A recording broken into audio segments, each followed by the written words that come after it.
이야기는 마왕 파순으로부터 시작됩니다. 그는 부처님의 오랜 숙적으로 부처님께 도전하는 것을 언제나 즐거움으로 삼아왔습니다. 아함경의 기록에 따르면 이 마왕은 총명하고 의지가 굳으며 논리와 기회에 능했지만 유독 결정적인 순간에 문제를 일으키기를 좋아했습니다. 부처님께서 보리수 아래에서 깨달음을 얻으실 때도 나타나 방해했고 열반에 드시기 직전에도 찾아와 마지막 작별 인사를 건네려 했습니다. 이번에 파수는 부처님의 제자들조차 대답할 수 없는 교묘한 질문을 던졌습니다. 그 질문이 나오자 아나는 말문이 막혀 어안이 벙벙했고 지혜 제일이라 불리는 사리불마저 깊은 생각에 잠겼습니다. 과연 얼마나 대단한 질문이었기에 그랬을까요? 그리고 부처님께서는 이 불청객의 궁극적인 도전에 어떻게 대응하실까요? 성 밖의 사라수숲, 달빛이 환하게 쏟아지는 가운데 부처님께서는 곧 열반에 드실 마지막 시간을 앞두고 단정히 앉아 계셨습니다. 주위는 고요했고 공기 중에는 은은한 향기가 감돌았습니다. 이는 공덕이 원만한 이에게서 풍기는 상서로운 향기였습니다. 아나는 스승님의 오른편에 앉아 있었지만 마음속은 불안함으로 들끓었습니다. 석 달 뒤에 스승님께서 열반에 드신다는 소식을 들은 후로 이 시봉 제자는 줄곧 마음이 편치 않았습니다. 그는 달빛 아래 유난히 평온해 보이는 부처님의 얼굴을 물끄러미 바라보았지만 마음속의 근심은 더욱 커져만 갔습니다. 아나나, 무엇을 그리 걱정하느냐? 부처님의 온화한 목소리가 감로수처럼 울려 퍼졌습니다. 아난이 고개를 들었습니다. 스승님, 제자는 스승님께서 열반에 드신 후에 중생들의 의혹을 풀어줄 리가 아무도 없게 되어 정법이 쇠퇴할까 걱정됩니다. 스승님께서 49년간 수많은 중생을 제도하시고 헤아릴 수 없는 법을 설하셨지만 세상의 중생들은 여전히 고통의 바다에서 허우적거리고 있습니다. 이로 인해 제자는 우리가 걸어온 이 제도의 길이 과연 의미가 있는지 의심이 듭니다. 가섭이 옆에서 나지막이 위로했습니다. 아우여, 너무 걱정하지 말게. 스승님께서 열반에 드셔도 법신은 영원히 머무시니 정법은 반드시 후세에 전해질 것이네. 부처님께서 고개를 끄덕이며 말씀하셨습니다. 가덥의 말이 옳다. 아나나, 너의 걱정을 이해한다. 하지만 너는 제도의 진정한 의미가 무엇인지 깊이 생각해 본 적이 있느냐? 이때 사리불이 입을 열었습니다. 스승님, 제자도 때때로 같은 의문을 품곤 합니다. 저희가 출가 수행한 지 여러 해 동안 수많은 중생이 불법을 듣고는 마치 지극한 보물을 얻은 듯 기뻐하며 수행을 발심하는 것을 보았지만 정작 깨달음의 열매를 맺는 이는 극소수에 불과했습니다. 대부분의 사람들은 법문을 들을 때는 크게 감동하지만 속세로 돌아가면 다시 오용락에 미혹됩니다. 이러한 제도의 성과를 볼 때 혹 저희의 방법에 문제가 있는 것은 아닌지요? 목건련이 맞장구를 쳤습니다. 사형의 말씀이 맞습니다. 제자가 신통력으로 육도를 관찰해 보니 불법을 들었던 중생들조차 대부분 여전히 윤회의 굴레를 벗어나지 못하고 있었습니다. 때로는 이러한 제도가 과연 실질적인 의미가 있는지 의심이 들기도 합니다. 모두가 토론에 잠겨 있을 때 숲 깊은 곳에서 이상한 소리가 들려왔습니다. 처음에는 몇 번의 낮은 새소리가 들리더니 이내 희미한 발걸음 소리가 이어졌습니다. 이상하게도 그 발걸음 소리는 분명하게 들렸지만 마치 사방에서 들려오는 듯 방향을 가늠할 수 없었습니다. 소리가 가까워지면서 숲속의 온도가 내려가기 시작했고 알 수 없는 한기가 엄습했습니다. 사리불이 경계하며 눈을 떴습니다. 그의 선정 공fu로는 평소 방영수리 안의 미세한 변화까지 감지할 수 있었지만 지금은 소리의 근원조차 파악할 수 없었습니다. 이런 경우는 단 하나뿐이었습니다. 찾아온 이의 수행 경지가 자신을 훨씬 뛰어넘거나 특별한 신통력을 지녔다는 뜻이었습니다. 손님이 오려는가 보구나. 부처님께서는 마치 이미 예견하신 듯 담담하게 말씀하셨습니다. 그 말이 끝나기가 무섭게 온도가 급격히 떨어졌고 차가운 기운이 섞인 기이한 압력이 멀리서부터 밀려왔습니다. 그 안에는 형언할 수 없는 힘이 담겨 있었습니다. 그곳에 있던 아라한들은 모두 깨달음을 얻은 큰 스님들이었지만 저도 모르게 긴장감을 느꼈습니다. 이것은 단순한 추위가 아니라 영혼 깊은 곳까지 파고드는 기운이었습니다. 아나는 무의식적으로 부처님께 다가갔습니다. 그는 이 기운이 낯설지 않았습니다. 예전에 보리수 아래에서 마왕이 나타났을 때도 바로 이런 기운이 함께했습니다. 그때는 천지가 변색하고 풍운이 몰아치며 수많은 끔찍한 환영이 허공에 나타나 시따르타 태자의 도심을 흔들려 했습니다. 파순이군. 목건년이 나지막이 말했습니다. 그의 신통력이 가장 예민하여 이런 마성의 기운에 가장 민감했습니다. 기운이 점점 강해지면서 커다란 형체가 숲속 어둠 속에서 천천히 걸어 나왔습니다. 그 모습은 평범한 사람과 다를 바 없어 보였지만 손짓 하나 발짓 하나에 형언할 수 없는 위엄이 서려 있었습니다. 그는 짙은 남색 장포를 입고 있었는데 그 옷감은 마치 천상의 비단처럼 달빛 아래서 은은한 빛을 발했습니다. 용모는 조각처럼 정교하고 아름다웠으며 냉철함이 묻어났습니다. 두 눈은 별처럼 밝았지만 사람의 마음을 꿰뚫어 보는 듯한 힘을 지니고 있었습니다. 가장 눈길을 끄는 것은 그에게서 풍기는 타고난 왕의 기품이었습니다. 마치 온 세상이 그의 발 아래 굴복해야 할 것만 같았습니다. 바로 욕계의 마왕 파순이었습니다.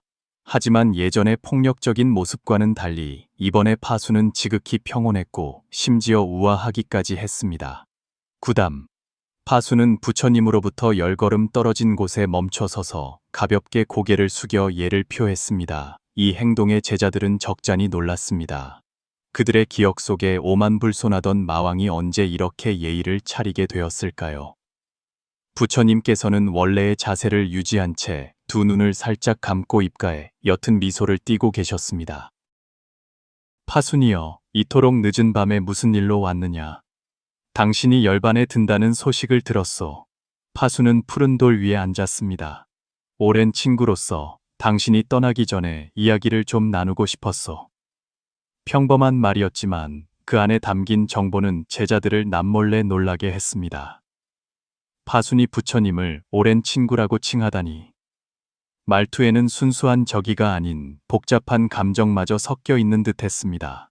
아나는 파순이 또 무슨 수작을 부려 스승님을 방해할까 경계하며 그를 바라보았습니다. 보리수 아래에서의 일이 눈에 선했습니다. 이 마왕은 온갖 수단을 가리지 않는 자였습니다. 마녀들을 보내 유혹하고 마군을 이끌고 위협하는 등 끝없는 방법을 동원했습니다. 부처님께서 눈을 뜨고 자비로운 눈빛으로 파순을 바라보셨습니다. 무슨 이야기를 하고 싶으냐? 당신의 그 49년간의 제도에 대한 이야기 말이오. 파순의 목소리에는 알아채기 힘든 복잡한 감정이 섞여 있었습니다. 보리수 아래에서 깨달음을 얻고 녹야원에서 처음으로 법의 수레바퀴를 굴렸으며 이제 쿠시나갈에서 열반에 들기까지 이 길을 걸어오며 어떤 깨달음을 얻었소? 부처님께서 그 말을 되뇌셨습니다. 깨달음이라 그대는 어찌하여 갑자기 그런 것에 관심을 갖게 되었느냐? 파순이 문득 웃었습니다. 그 웃음에는 놀랍게도 사악함이 한 점도 없었습니다. 구담, 그거 아시오? 나는 지난 49년간 당신의 제도 과정을 줄곧 지켜보았소. 그리고 아주 흥미로운 현상을 하나 발견했지. 무슨 현상이냐? 가섭이 참지 못하고 물었습니다. 당신들의 제도는 솔직히 말해서 그다지 이상적이지 않소. 파순의 말은 마치 찬물처럼 제자들의 마음에 끼얹어졌습니다. 불법을 들은 중생이 수천만 명에 이르지만 진정으로 해탈한 자는 손에 꼽을 정도요. 대부분은 법문을 들을 때 감격에 젖지만 돌아서면 세속의 유혹에 다시 끌려가지. 이런 결과를 보고도 당신들의 방법에 의심이 들지 않소? 이 말에 제자들은 서로 얼굴만 쳐다볼 뿐이었습니다. 실로 그것은 그들의 마음 속에 늘 존재하던 의문이었습니다. 부처님의 가르침이 아무리 정묘하다 한들 그 가르침을 그대로 받들어 실천하고 깨달음을 얻는 사람은 너무나도 적었습니다. 사리불이 조금 불만스러운 듯 말했습니다. 수행이란 본래 쉽지 않은 법. 소수의 사람이라도 깨달음의 열매를 맺었다면 그것만으로도 쉽지 않은 일이요. 소수라, 파순이 비웃었습니다. 내가 49년간 지켜본 바로는 진정으로 아라한과를 증득한 이는 고작 수백 명, 보살의 경지에 이른 이는 더욱 드물었소. 불법을 들은 수천만 중생에 비하면 이 비율이 너무 낮은 것 아니오? 이 지적에 모두가 침묵했습니다. 숫자상으로만 보면 제도의 성공률은 확실히 높지 않았습니다. 더 흥미로운 것은 말이오. 파순이 말을 이었습니다. 나는 당신이 제도 과정에서 늘 중생은 모두 불성을 지니고 있으며 누구나 부처가 될 수 있다고 말하는 것을 발견했소. 그런데 현실은 어떻소? 심지어 당신의 가장 가까운 제자들조차 여전히 수행의 길 위에서 힘겹게 나아가고 있지 않소. 이것이야말로 모순 아니겠소? 아나는 이 말을 듣고 마음속에 씁쓸함이 차올랐습니다. 정말 그랬습니다. 스승님을 그토록 오래 따랐지만 그는 아직 아라한과를 증득하지 못했습니다. 매일 스승님의 법문을 듣는 그조차 이러한데 다른 중생들은 오죽할까요? 만약 누구나 불성을 지니고 있다면 파순의 목소리가 더욱 날카로워졌습니다. 왜 성불하기가 이토록 어려운 것이오? 만약 중생이 본래부터 청정하다면 왜 무량한 겁동안 수행을 거쳐야 하는 것이오? 만약 불법이 진정으로 중생을 제도할 수 있다면 왜 그 효과가 이토록 미미한 것이오? 이 연이은 질문은 마치 무거운 망치처럼 모든 이의 마음을 내리쳤습니다. 신통 제일인 목건련 존자마저 깊은 생각에 잠겼습니다. 부처님께서는 조용히 듣고 계셨지만 얼굴에는 여전히 초연한 평온함이 깃들어 있었습니다. 한참 후에야 그분께서 천천히 입을 여셨습니다. 파순이여, 너의 관찰은 매우 예리하고 제기한 문제 또한 매우 심오하구나. 하지만 내 너에게 묻고 싶다. 너는 제도의 진정한 목적이 무엇이라고 생각하느냐? 그걸 꼭 물어야 아시오. 파순이 주저없이 대답했습니다. 당연히 중생을 고통의 바다에서 벗어나게 하여 부처의 경지를 이루게 하는 것이지. 그렇다면 너는 무엇이 성불이라고 생각하느냐? 부처님께서 계속 물으셨습니다. 위없이 높고 바르며 평등한 깨달음을 얻어 심력과 사무소회를 갖추고 스스로를 제도하고 남을 제도할 수 있는 것이요. 파순의 대답은 매우 표준적이었습니다. 부처님께서 가볍게 고개를 저으셨습니다. 파순이여, 너의 이해는 아직 표면에 머물러 있구나. 무슨 뜻이요? 파순이 미간을 찌푸렸습니다. 부처님께서는 직접 대답하지 않으시고 제자들을 바라보셨습니다. 너희는 어떻게 생각하느냐? 무엇이 진정한 성불인가? 아난이 잠시 생각한 후 말했습니다. 성불이란 일체의 번뇌를 끊고 일체의 지혜를 얻는 것입니다. 사리불이 말했습니다.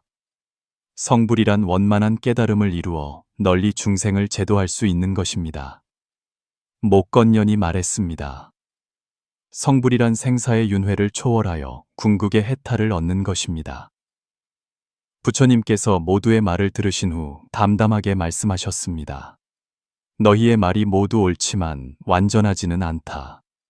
진정한 성불이란 자신이 본래 부처였음을 깨닫는 것이다. 이 말에 모두가 얼어붙었습니다. 본래 부처였다니. 이게 무슨 뜻일까요? 파수는 더욱 혼란스러워했습니다. 구담, 그게 무슨 말이오? 만약 중생이 본래 부처라면 무엇 때문에 수행을 하고 무엇 때문에 제도를 한단 말이오? 부처님께서 파순을 바라보셨습니다. 그 눈빛에 깊고 오묘한 빛이 스쳤습니다. 파순이여, 너의 그 질문이야말로 내가 너와 함께 탐구하고 싶었던 핵심이다. 파순은 천천히 일어나 부처님 앞으로 다가갔습니다. 그의 눈에는 전례 없는 빛이 번뜩였습니다. 그는 단정히 앉아있는 스승을 바라보며 매우 진지한 목소리로 말했습니다. 구담, 당신이 중생은 본래 부처라고 했다면 나에게는 근본적인 의문이 하나 있어. 그는 잠시 말을 멈추고 그 자리에 있는 모든 제자를 훑어보았습니다. 그들이 숨죽여 귀를 기울이는 모습을 본 후 그의 목소리는 더욱 날카로워졌습니다. 중생이 모두 열애의 지혜와 덕상을 갖추고 있고 모두 불성을 지니고 있으며 본래 청정하고 본래 구족하다면 어째서 당신은 49년 동안 쉬지 않고 법을 설하며 사람들을 제도했소? 중생이 본래 부처라면 어찌하여 이런 쓸데없는 일을 한단 말이오? 부처님의 눈빛이 갑자기 바다처럼 깊어졌습니다. 마치 3계 6도의 모든 비밀을 꿰뚫어 보시는 듯 했습니다. 그분은 조용히 파순을 바라보며 천천히 말씀하셨습니다. 파순이여. 파순은 그 모습을 보고 더욱 기세등등하게 말했습니다. 보시오. 당신의 가장 뛰어난 제자들조차 대답하지 못하지 않소.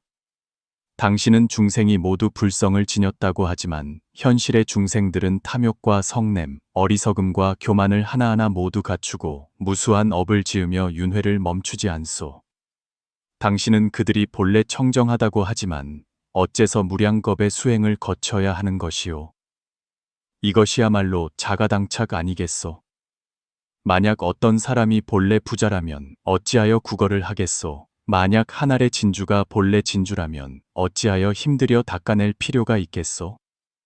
부처님께서는 조용히 듣고 계셨지만 얼굴에는 여전히 초연한 평온함이 깃들어 있었습니다. 그분은 천천히 일어나시어 멀지 않은 곳에 맑은 샘으로 걸어가셨습니다.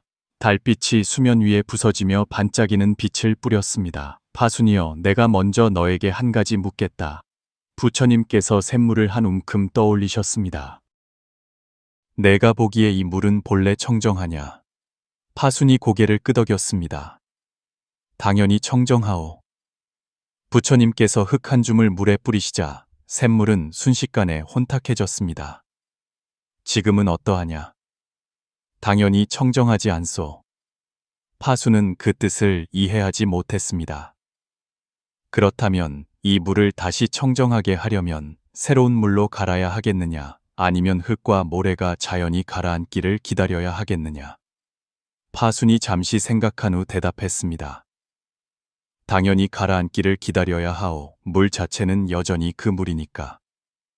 부처님께서 만족스럽게 고개를 끄덕이셨습니다. 네가 잘 대답했다. 물의 본질은 결코 변하지 않았다. 단지 흙과 모래에 잠시 가려졌을 뿐이다. 중생을 제도하는 과정은 바로 이 흙과 모래를 가라앉게 하는 과정과 같다. 시간이 필요하고 인연이 필요하며 방법이 필요하다. 하지만 그것이 근본적인 문제를 해결해 주지는 않소. 파수는 끈질기게 물고 늘어졌습니다. 만약 중생이 본래 불성을 갖추고 있다면 당신은 왜 그들을 직접 성불하게 할 수 없소?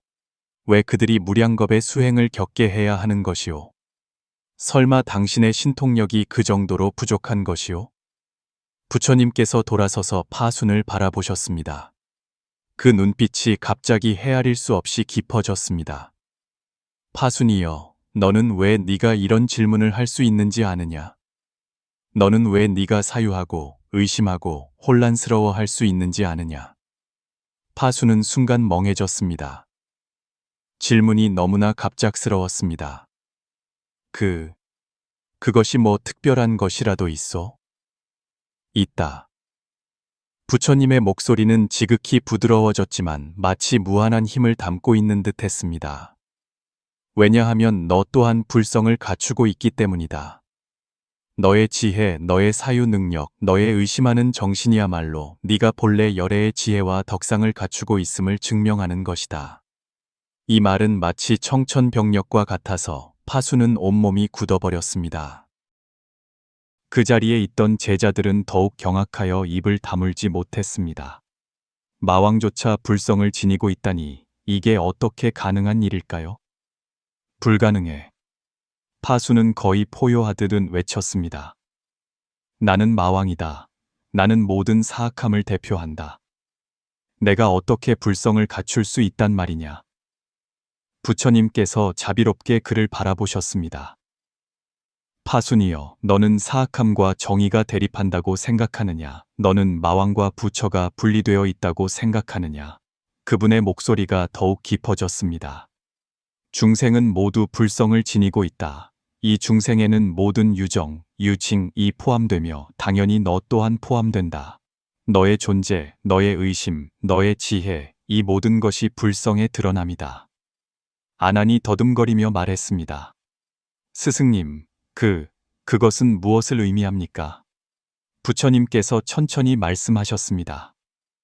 그것은 제도의 진정한 의미가 중생에게 무언가 새로운 것을 주는 것이 아니라 그들이 본래 가지고 있던 보물을 발견하도록 돕는 것임을 의미한다. 제도란 중생을 범부에서 부처로 만드는 것이 아니라 중생이 스스로를 범부라고 여기는 착각에서 깨어나 자신이 본래 부처였음을 깨닫게 하는 것이다. 파수는 이 말을 듣고 표정이 복잡해졌습니다. 하지만 만약 내가 본래 불성을 갖추고 있다면 왜 나는 마왕이 되었소? 왜 나는 당신과 대립하게 된 것이오? 부처님께서 미소 지으며 반문하셨습니다. 파순이여, 너는 정말로 우리가 대립한다고 생각하느냐? 이 질문에 파수는 말문이 막혔습니다. 확실히 지난 49년을 돌이켜보면 그는 부처님께 자주 도전했지만 단 한 번도 부처님을 진정으로 해친 적은 없었습니다. 너의 의심은 바로 내가 불법의 깊은 의미를 설명하는 것을 돕고 있었다. 부처님께서 계속 말씀하셨습니다. 너의 존재는 바로 수행자들의 도심을 시험하는 것이었다. 너의 시련이 없었다면 수행자들이 어떻게 자신의 내면의 힘을 발견할 수 있었겠느냐? 너의 도전이 없었다면 불법이 어떻게 그 깊고 오묘한 지혜를 드러낼 수 있었겠느냐? 가섭이 무언가 깨달은 듯 말했습니다. 세존의 뜻은 마왕의 존재 또한 제도 과정의 일부라는 것이군요. 바로 그렇다. 부처님께서 고개를 끄덕이셨습니다. 더 나아가 제도의 진정한 의미는 모든 중생이 자신의 본래 모습을 깨닫게 하는 것이다. 궁극적인 관점에서 보면 모든 중생은 단 한 번도 부처의 경지를 떠난 적이 없다. 윤회는 꿈과 같고 업장은 그림자와 같으며 번뇌는 구름과 같다. 꿈이 아무리 생생해도 꿈일 뿐이고 그림자가 아무리 뚜렷해도 그림자일 뿐이며 구름이 아무리 두꺼워도 태양의 빛을 가릴 수는 없다. 부처님께서 제자들 가운데로 걸어가시며 더욱 온화한 목소리로 말씀하셨습니다. 마치 어떤 사람이 꿈속에서 온갖 고통을 겪고 있는 것과 같다. 제도의 과정이란 바로 이 사람을 깨워서 그 고통이 단지 꿈이었음을 알려주는 것이다. 아난이 문득 무언가 깨달은 듯 말했습니다.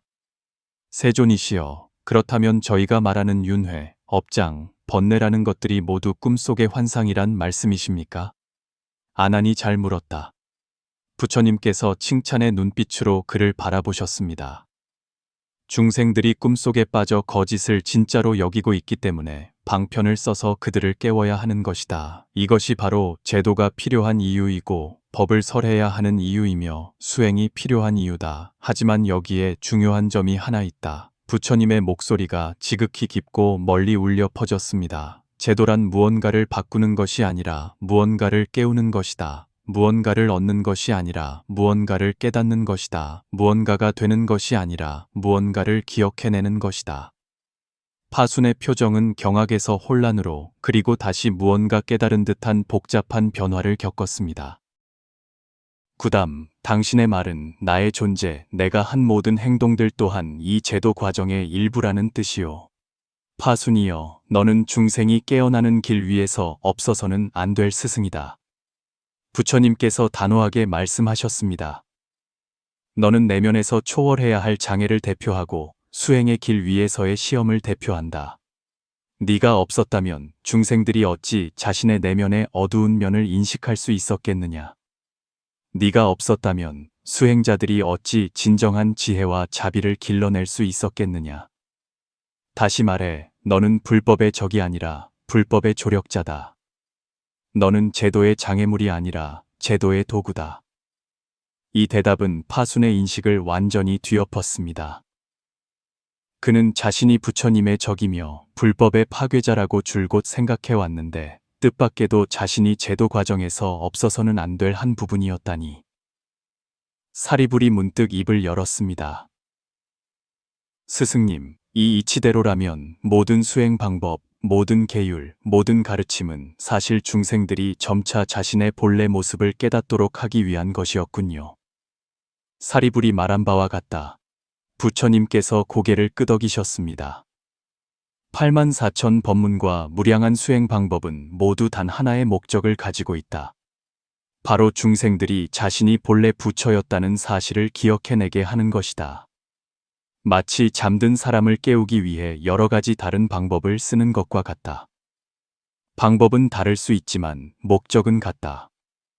계율은 몸과 마음을 정화하여 불성이 더 쉽게 드러나게 하기 위함이고, 선정은 마음을 평온하게 하여 본래의 지혜가 떠오르게 하기 위함이며, 지혜는 미혹의 안개를 걷어내고 자신의 본래 모습을 똑똑히 보기 위함이다. 파수는 오랫동안 침묵하다가 말했습니다. 그다음, 만약 나 또한 불성을 갖추고 있고 나 또한 제도 과정의 일부라면 나는 나의 존재를 어떻게 마주해야 하오? 부처님께서 자비롭게 그를 바라보셨습니다. 파순이여, 네가 지금 이 질문을 한다는 것 자체가 네가 이미 깨어남의 길 위에 들어섰다는 것을 의미한다. 진정한 깨어남이란 외부의 신분을 바꾸는 것이 아니라 내면의 본질을 인식하는 것이다. 네가 마왕이든 부처든 너의 본질은 똑같다. 모두 불성의 드러남이다. 너는 계속 마왕 역할을 할 수도 있지만 자신이 연기하고 있음을 알아야 한다. 혹은 변화를 선택하여 전통적인 의미의 수행의 길을 걸을 수도 있다. 어떤 것을 선택하든 중요한 것은 깨어있음을 유지하고 그 역할 속에 길을 잃지 않는 것이다. 부처님께서 잠시 말을 멈추고 계속하셨습니다.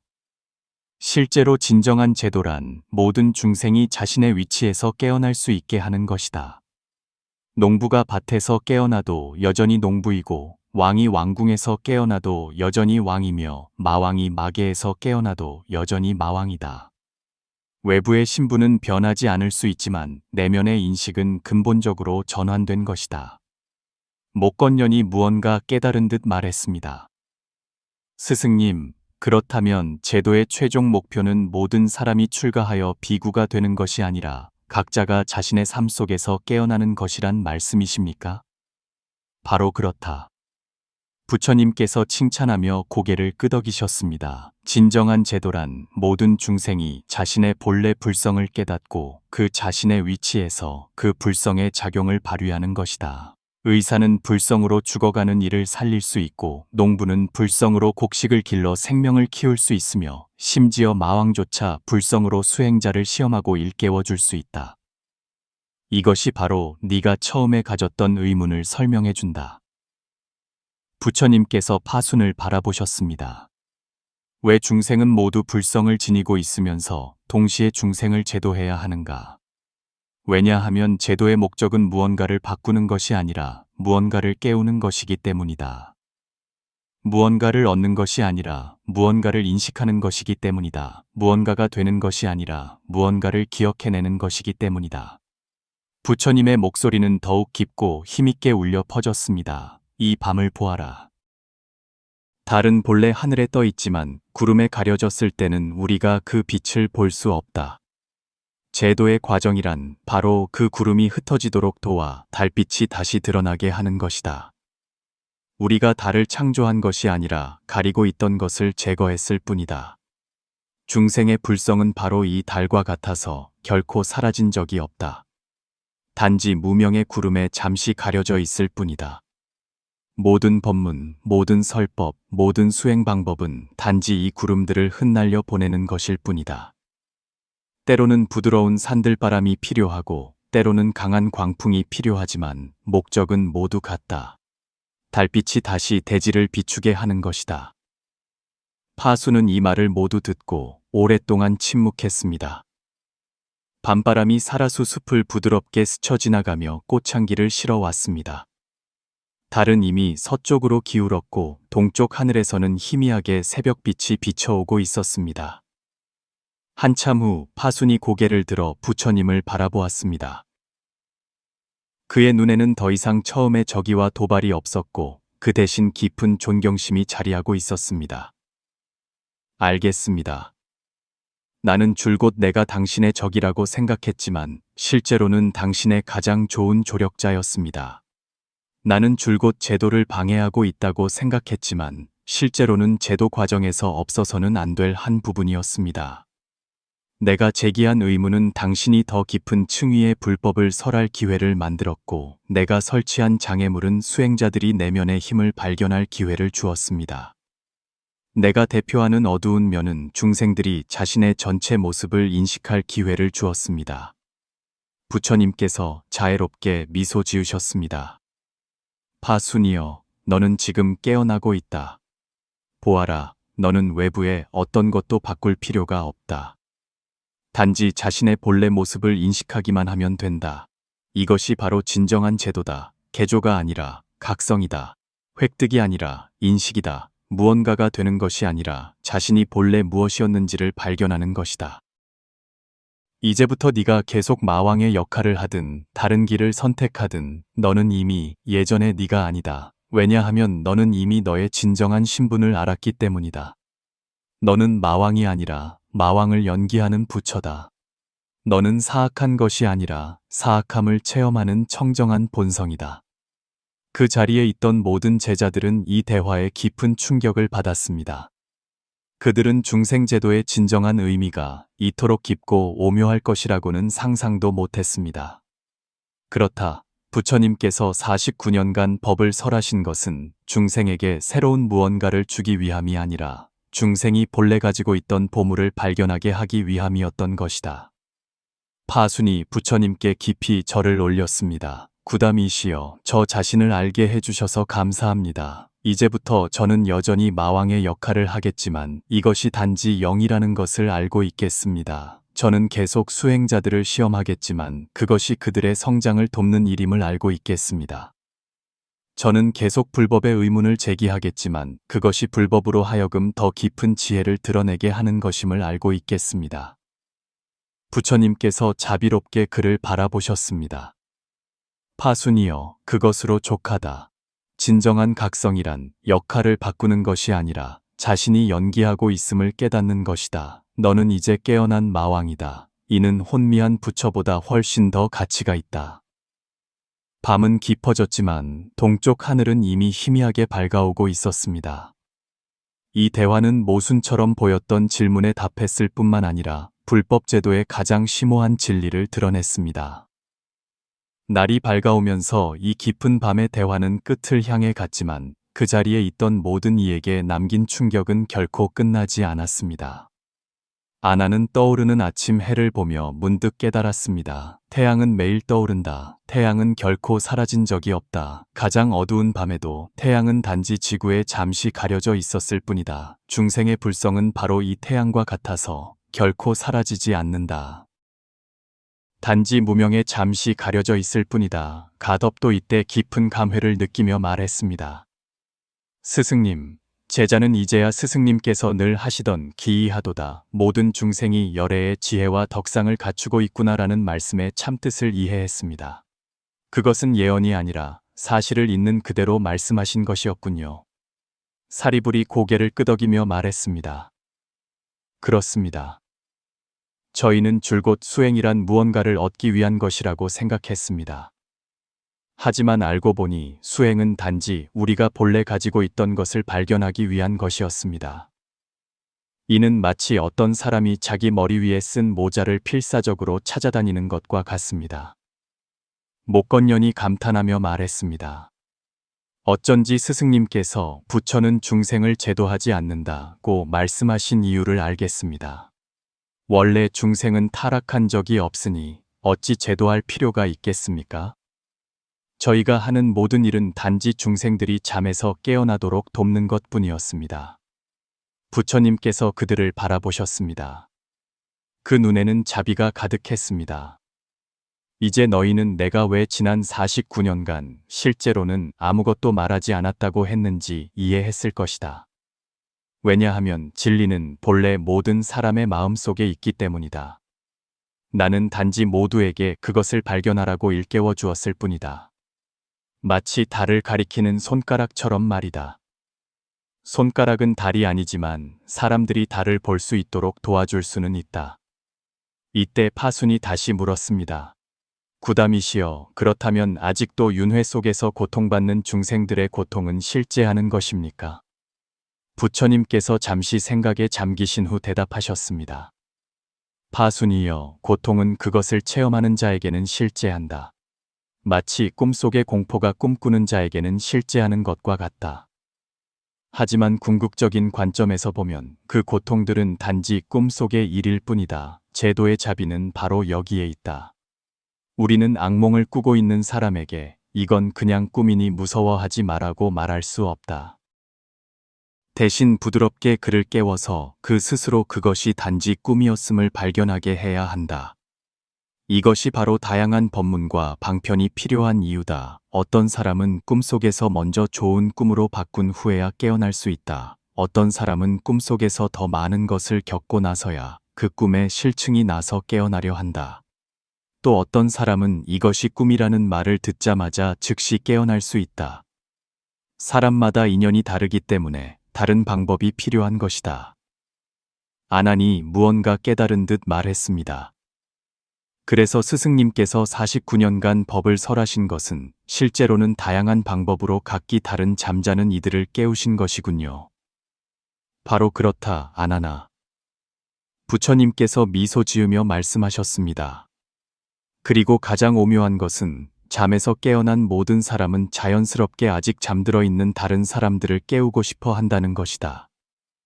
이것이 바로 보살도의 본질이다. 높은 곳에서 내려다보는 구원이 아니라 평등한 나눔이다. 왜냐하면 모두가 본래 하나이기 때문이다. 파수는 이 말을 듣고 회심의 미소를 지었습니다. 구담이시여, 이제 완전히 이해했습니다. 알고 보니 제가 수년 동안 해온 모든 행동들은 겉보기에는 당신과 대립하는 듯 했지만 실제로는 당신의 제도 활동에 협력하고 있었던 것입니다. 저는 모든 사람의 마음 깊은 곳에 있는 의심과 저항을 대표하며 오직 저를 마주하고 초월해야만 수행자는 진정으로 성장할 수 있었습니다. 그리고 이제 저 자신도 깨어났습니다. 저는 제가 결코 부처의 적이 아니라 불성의 또 다른 표현 형식이었음을 발견했습니다. 마치 빛이 그 소중함을 드러내기 위해 어둠을 필요로 하고 지혜가 그 가치를 드러내기 위해 어리석음을 필요로 하듯 불성 또한 그 포용성을 드러내기 위해 마성을 필요로 했던 것입니다. 부처님께서 고개를 끄덕이셨습니다. 파순이여, 너의 깨달음이 나를 매우 기쁘게 하는구나. 이는 또한 더 깊은 진리를 설명해 준다. 궁극의 실상 속에는 절대적인 선악의 대립도 영원한 적과 아군의 구분도 없다. 모든 상대적인 개념들은 중생들이 더 잘 이해하고 체험하도록 하기 위해 설정된 방편일 뿐이다. 깨어남이 일어날 때 이러한 대립들은 모두 더 큰 조화 속으로 녹아들게 된다. 아침 해가 완전히 떠오르면서 이 밤의 대화도 끝날 시간이 되었습니다. 파순이 일어나 부처님께 깊이 절을 올렸습니다. 구담이시여, 제게 이 깨어남의 기회를 주셔서 감사합니다. 이제부터 저는 새로운 마음가짐으로 저의 직분을 이행하겠습니다. 저는 여전히 마왕이지만 깨어난 마왕입니다. 저는 여전히 수행자들을 시험하겠지만 자비심으로 그들의 성장을 돕는 것입니다. 원하옵나니 모든 중생이 하루빨리 깨어나 자신의 본래 모습을 인식하게 하소서. 원하옵나니 모든 대립이 더 큰 조화 속으로 녹아들게 하소서. 원하옵나니 모든 고통이 깨어남의 조력자로 전환되게 하소서. 말을 마친 파수는 모두에게 고개를 숙여 인사한 후 천천히 아침 햇살 속으로 사라졌습니다. 그가 떠나는 방식은 그가 올 때처럼 신비로웠지만 남겨진 것은 깊은 충격과 영감이었습니다. 부처님께서는 그가 사라진 방향을 바라보시며 자비롭게 말씀하셨습니다. 오늘 밤의 대화는 파순을 제도했을 뿐만 아니라 너희의 불법에 대한 이해를 더욱 깊게 했다. 기억하여라. 진정한 제도란 적을 정복하는 것이 아니라 적을 벗으로 전환시키는 것이다. 어둠을 소멸시키는 것이 아니라 빛을 밝히는 것이다. 고통에 저항하는 것이 아니라 고통의 본질을 이해하는 것이다. 너희가 장차 법을 널리 펴고 중생을 제도할 때 오늘 밤 배운 이 근본 진리를 기억하여라. 중생은 본래 부처이며 제도란 단지 일깨워주는 것일 뿐이다. 이 지혜로 모든 중생을 대한다면 설령 불법과 대립하는 것처럼 보이는 사람들까지도 너희는 진정으로 조건 없는 자비, 한 몸과 같은 대비심을 실천할 수 있을 것이다. 새벽 햇살이 사라쌍 수숲에 쏟아져 내렸습니다. 새로운 하루가 시작되었지만 이 밤의 대화는 수많은 사람의 마음속에서 메아리칠 것입니다. 그들 또한 파순처럼 자신의 본래 모습을 인식하고 생명의 진정한 본질을 깨달을 때까지 이 깊은 밤의 지혜로운 대화는 우리에게 말해줍니다. 모든 의심은 깨어남의 시작일 수 있고 모든 장애는 성장의 밑거름일 수 있으며 겉보기에 모든 적은 최고의 스승일 수 있다는 것을. 그리고 가장 중요한 것은 우리가 지금 어떤 역할을 맡고 있든 자신의 본래 신분을 기억해야 한다는 것입니다. 우리는 부처가 되기 위해 애쓰는 것이 아니라 자신이 본래 부처였다는 사실을 기억해내고 있는 중이라는 것을 말입니다.